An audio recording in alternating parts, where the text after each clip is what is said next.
Happy birthday to you.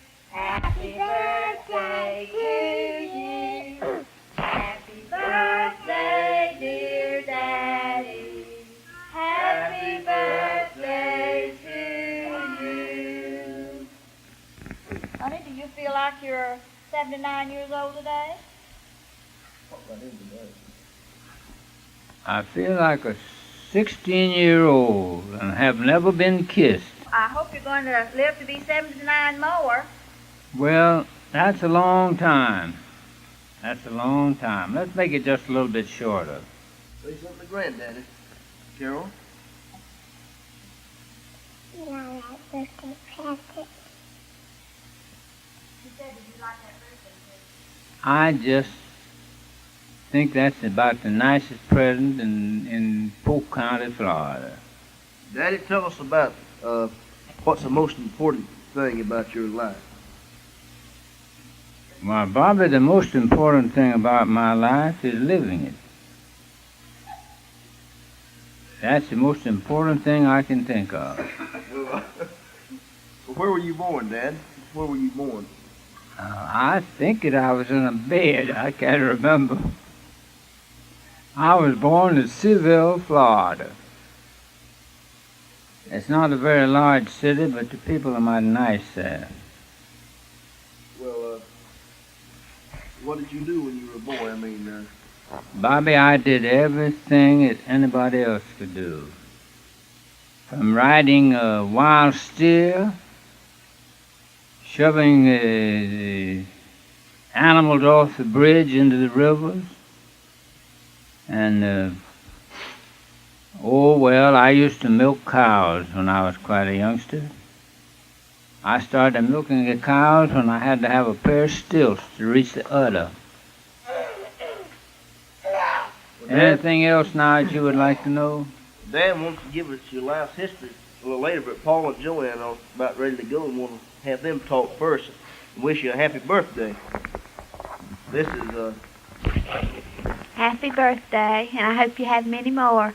Thanks, all of you. Thank you. Happy birthday. Happy birthday. Happy birthday.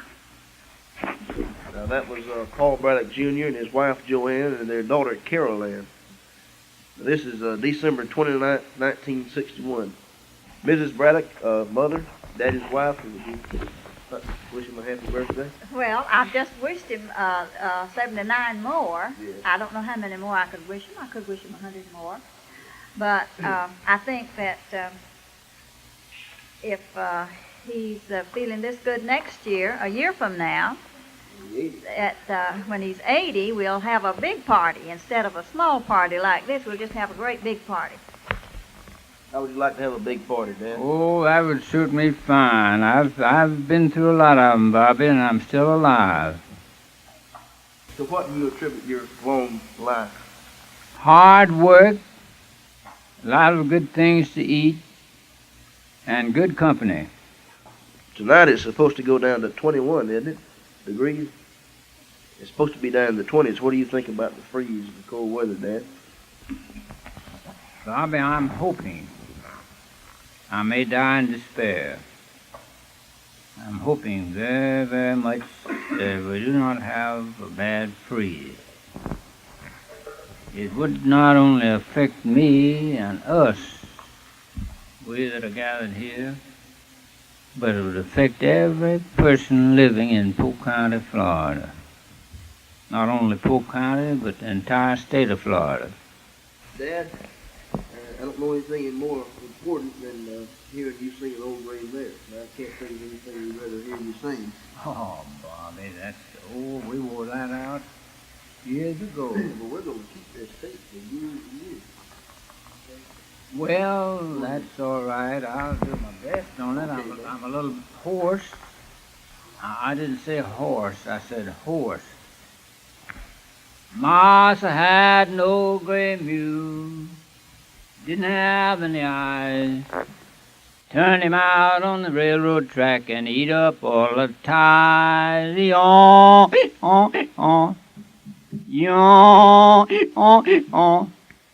Yawn, oh, oh, oh, oh, oh, oh. Dad, we've got a couple more minutes on here. Why don't you tell us about your life and everything? Tell us the stories of your life. Bobby, everybody knows that too well now. Tell about when you came to Auburndale and what you did before then. Well, I started out in life, I was quite young when I started telegraphing for the Atlantic Coast Line Railroad. I worked at that for quite a number of years. And next thing I did of importance, I went into banking. I was asked to go into the State Bank of Auburndale, which I did, and working there quite a while, and we finally converted to a national bank. Put up the present building. It's occupied by the People's Bank of Auburndale. I was persuaded by my good friends to enter the race for mayor. After that, I was to be appointed city manager and municipal judge and various and sundry other jobs that I had to do in connection with the liquidation of the debt. The liquidation of this debt was very successful. This tape's almost gone, Dad. Well, all of us will be in that fix in some of these days, almost gone. We'll turn this tape over on the other side and hear some more from Dad.